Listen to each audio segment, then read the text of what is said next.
वादात सापडलेल्या ट्रेनी अधिकारी पूजा खेडकरचे नॉन क्रिमिलेअर सर्टिफिकेट रद्द करण्याचा निर्णय नाशिकचे विभागीय आयुक्त प्रवीण गेडाम यांनी घेतला आहे.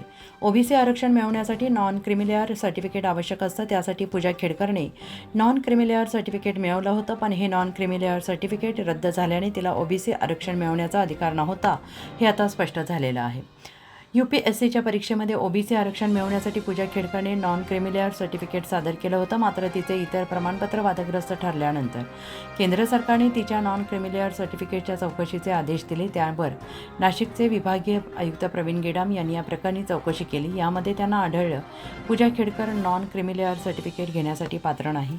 याचं कारण म्हणजे पूजा खेडकरसह तिच्या आईवडिलांच्या नावावर असणारी मालमत्ता ही नॉन क्रिमिलेअर सर्टिफिकेट मिळवण्याच्या अटींपेक्षा अधिक आहे. नॉन क्रिमिलेअर सर्टिफिकेट मिळवण्यासाठी किमान 8 लाख उत्पन्न असणं आवश्यक असतं.